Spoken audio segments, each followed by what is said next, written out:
Imagine holding like a single master key, one that could unlock, believe it or not, 80% of all major security breaches. Now, it's not a physical key, obviously, but the concept, it's terrifyingly real in cybersecurity. You see, our sources, the data we've looked at, consistently show that a staggering 80% of security breaches involve something called privileged credentials. So today we're doing a deep dive into privileged access management, or PAM as it's known. Our mission really is to unpack what PAM truly is, why it's become so incredibly crucial for pretty much any organization, and importantly, how it goes far beyond what most people might think. So if you've ever wondered, how the most sensitive parts of a company's digital world are protected, or maybe what cybercriminals are really after, well, this deep dive is definitely for you. Get ready for some real eye-opening insights, I think. Okay, let's unpack this a bit. Why? Why are these privileged credentials such a gold mine for attackers? I mean, on the surface, it seems simple. They give you high-level access, right? But the truly astonishing part, the stat that keeps coming up, is that a full 80% of all breaches can be traced back to compromised privileged credentials. That nigger isn't just big, it fundamentally defines the threat landscape. It really does. Yeah. And it's not just high-level access, it's often the literal keys to the kingdom. What people often miss is that once an attacker gets those keys, they don't really need to hack much anymore. They just log in. Right, as if they belong there. Exactly. Which makes detecting them with traditional tools incredibly difficult. So the critical value of PAM is precisely preventing these credential-based attacks from succeeding in the first place. And that directly cuts down financial losses. It protects the company's brand reputation. Nobody wants a breach publicized, and it helps avoid those really costly regulatory fines for data breaches. Okay, so how do you actually do that? What are the first steps? Well, for implementation, it really boils down to three fundamental things based on what we're seeing. First, deploy a proper PAM solution to actually secure all the privileged credentials, not just some. Second, enforce multi-factor authentication, MFA, for every privileged user, no exceptions. And third, you have to continuously monitor and crucially rotate these credentials. Keep changing the locks, essentially. So, putting it simply for everyone listening, PAM isn't just some IT department best practice. It's really a foundational shield against the most common and honestly the most damaging cyber threats out there today. Now, you mentioned it's more than just, storing passwords. When people hear privileged access management, I think many do just picture a secure password vault. That's a common starting point, yeah. But it's definitely grown. PM today is much, much more sophisticated. Beyond just keeping passwords safe, modern PAM includes things that really change how access is managed. Think about session monitoring. It's almost like having a security camera watching over the shoulder of every privileged user, recording what they do. Great for audits. Okay, yeah, I can see that. Then there's just-in-time access, or JIT. Instead of giving someone a permanent master key, it's like giving them a temporary key that only works for, say, an hour, just for the task they need. Less standing privilege, less risk. Makes sense. Precisely. And then you have behavioral analytics. This is often AI-driven, learning what's normal activity for a user and then flagging anything weird. Like an admin logging in from, I don't know, halfway across the world at 3 a.m. Exactly that kind of thing. Yeah. So these features, they obviously enhance security through much tighter access control and that monitoring we talked about. But, and this is interesting, they also improve operational efficiency. Things like automated credential rotation save a ton of manual work. Right, reducing the burden on IT and security teams. Yeah, saves significant time and resources. It's fascinating that dual benefit, better security and smoother operations. How does that actually look in practice when a company rolls this out? Well, practically speaking, implementation involves some key steps. You absolutely need to implement session recording and monitoring to track what's happening with those privileges. Then, really leveraging JIT access is critical, granting temporary privileges only when needed, getting away from that always-on access model. The principle of least privilege, basically. Exactly, enforced dynamically. And crucially, deploying behavioral analytics to spot unusual activity. That's your early warning system for a potential breach, often before major damage is done. So we've talked about what PAM is and why it's important. Let's shift to where. Where do these privileged accounts actually live? Because it sounds like they're not just with the obvious IT admins. That's a great point. They are absolutely pervasive, often more so than organizations realize. You find them, of course, in operating systems, Windows admin accounts, Linux root accounts, but also across all your cloud environments, AWS, Azure, GCP roles. They're in applications, especially enterprise ones. Databases have powerful accounts. And even increasingly in Internet of Things or IoT devices. Think about industrial control systems or smart building management. Wow, okay, so they're really embedded everywhere. They are. And the key takeaway here is that finding and securing all of these, including the sort of hidden ones, drastically reduces your overall attack surface.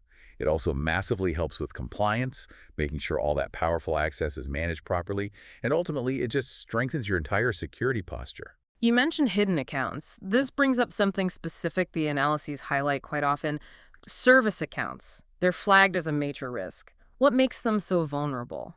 Service accounts. Yes, they're a huge focus area. They're often targets because, well, historically they've been set up with static credentials, passwords that rarely, if ever, get changed. Set it and forget it, kind of. Pretty much.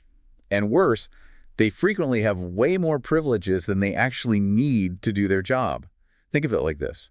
An attacker gets in somewhere else, maybe phishing, maybe malware. Then they find a service account credential lying around. Suddenly, they might have keys to move anywhere, access sensitive data, deploy ransomware, because that account was overprivileged and never changed its password. Oof. Okay, so how does PAM fix that? PM tackles this directly. First, it gets rid of hard-coded or static credentials for service accounts and manages them securely within the PM vault. It automates the rotation of their passwords, changing them frequently without human intervention. And crucially, it helps enforce least privilege, restricting what those accounts can actually do to only what's absolutely necessary for their function. This dramatically cuts the risk if one does get compromised. Makes sense. And it's not just human users or these service accounts, right? The research also points fingers at machine identities, things like APIs, bots, scripts. They need managing too. Absolutely. Critical point, and one that's becoming more important every day with automation and cloud services. Yeah. Yes, machine identities, API keys, SSH keys used by scripts, credentials used by bots often have significant privileges. PM, or often specialized components, sometimes called secrets management, reduces the risk of these machine identities being abused. It prevents downtime or breaches caused by a stolen API key, for instance, and it ensures that your automation and cloud integrations are secure. So how do you manage a password for a script? Well, you don't use passwords ideally. You use things like secrets management solutions that securely store and rotate API keys, certificates, and other credentials. You implement automated authentication methods for these machine identities, and you monitor their privileged access just like you would humans. It's about extending that same PAM discipline to non-human actors. Got it. Okay, let's zoom out a bit. How does PAM fit into the bigger picture of modern cybersecurity strategies? We hear a lot about zero trust. The sources say it heavily relies on PAM. How do they connect? They're very tightly linked. You could almost say PAM is a foundational enabler of zero trust. Zero trust at its core is about never trust, always verify. It requires strict verification for every access attempt, regardless of where it's coming from. Doesn't matter if you're inside or outside the network. Exactly. And PAM enforces key zero trust principles for privileged access. It enforces least privilege, only giving the minimum necessary access. And it mandates strong authentication, like MFA, for every privileged session. So PAM directly strengthens a zero trust architecture. It helps reduce both insider threats, which are a huge concern, and external attacks by making it much harder for anyone to gain unnecessary broad access. Plus, it ticks a lot of compliance boxes related to access control. Okay, and another big scary word: ransomware. It sends shivers down every business leader's spine. Can PAM actually help stop a ransomware attack from spreading? It can play a really significant role, yes. Not necessarily in stopping the initial infection, perhaps, but definitely in limiting the spread of the damage. See, once attackers get an initial foothold, their next move is almost always lateral movement spreading across the network. And how do they do that? Using compromised accounts. Very often, yes. Particularly privileged accounts they manage to steal or escalate to. They use these to access more systems, deploy the ransomware widely, and encrypt critical data. PAM throws a wrench in that process.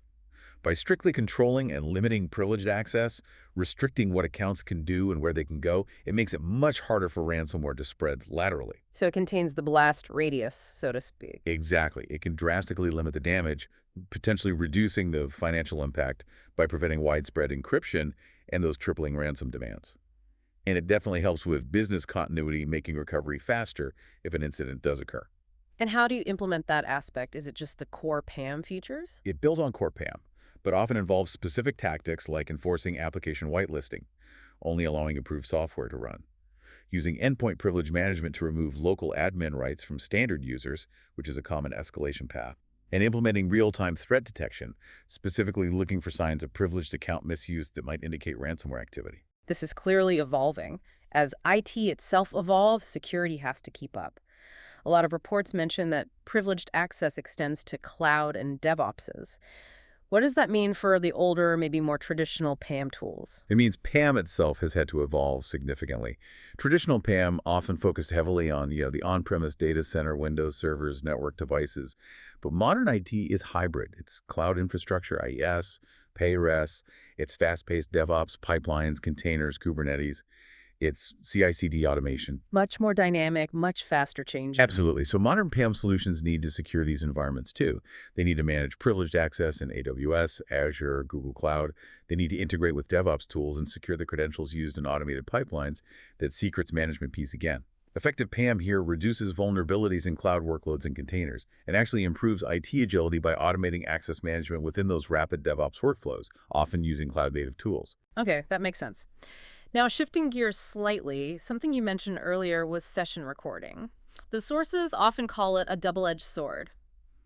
How can it be both so useful and potentially risky? It's a really good point.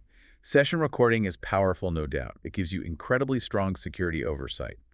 You have a video recording, essentially, of exactly what a privileged user did. That's invaluable for forensic investigations after an incident, and it's often a requirement for compliance regulations, providing an auditable trail. Okay, that's the good edge. What's the bad edge? The risk comes from the recordings themselves. Yeah? You're potentially capturing sensitive data being displayed on screen. There are privacy implications depending on what's being accessed, and the recordings themselves become a high-value target if an attacker gets hold of them. They could see everything. Potentially, yes. So managing it properly is key. Implementation has to involve ensuring those recordings are heavily encrypted and stored securely. Access to view the recordings must be strictly controlled based on roles and need to know. And ideally, you implement automated anomaly detection within the recordings so the system flags suspicious moments rather than requiring someone to manually watch hours of footage. Right. Find the needle in the haystack automatically. Sort of, yeah. Okay, another critical point that comes up repeatedly. Privileged credential abuse is hard to detect without PAM. Why is it so tough for, say, standard security monitoring tools to spot this? It's tough because, fundamentally, the activity often looks legitimate from the outside. If an attacker steals valid admin credentials and logs in, network traffic analysis or basic log monitoring might just see a normal admin login. The system thinks it's the real admin doing their job. Precisely. They're using the front door with the right key. Detecting malicious intent behind seemingly legitimate actions is the challenge. This is where PAM shines. By providing context, who is accessing what, from where, when are they using GIT, is their session being monitored, does their behavior deviate from the norm via analytics, PAM can identify and stop credential abuse that other systems would miss. It prevents those potentially catastrophic incidents. It also reduces the workload on security teams by automating a lot of that monitoring and alerting. And it just provides much deeper real-time visibility into exactly what's happening with privileged access, often using that AI-driven anomaly detection we mentioned. And tying quite a few of these threads together, compliance. There seems to be a very strong link between having solid PAM and meeting regulatory requirements.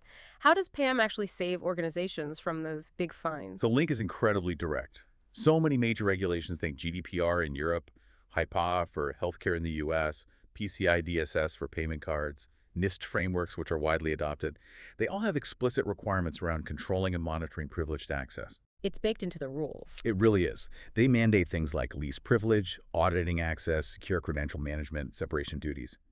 PAM solutions are often designed specifically to help meet these requirements. So by implementing PAM correctly, organizations can directly demonstrate compliance, avoid those potentially massive fines for violations, reduce their legal risks, and honestly build more trust with their customers and partners by showing they take security seriously. Features like automated reporting, clear audit trails, and role-based access controls are key here. Okay, so if we were to try and summarize the core message from this deep dive, it feels like PAM isn't just some add-on security tool anymore. It's really foundational, isn't it? It stretches across everything, on-prem, cloud, humans, machines. It seems essential for defending against the most common attack vectors, for enabling modern strategies like zero trust, and for just meeting basic compliance needs. I think that's exactly right. It's moved from being a niche IT security discipline to a fundamental pillar of overall cybersecurity and risk management. And maybe if we connect this back to that startling statistic we started with, that 80% of breaches involve privileged credentials, it really makes you think, doesn't it, how absolutely critical it is for any organization to know, truly know, exactly who has the keys to their kingdom and where all those keys are kept and how they're being used. So maybe a final question for you listening is this. In a world where even machines, scripts, and APIs have powerful identities and privileges, how thoroughly are all the high-level access points being managed in the systems you rely on or interact with every day? And maybe more importantly, what unmonitored access might still exist out there? That is definitely a thought-provoking idea to chew on, really puts it in perspective. We certainly hope this deep dive has given you a clearer, maybe a more comprehensive understanding of privileged access management and its absolutely vital role in today's digital world. Until next time, keep digging, keep learning, and stay well informed.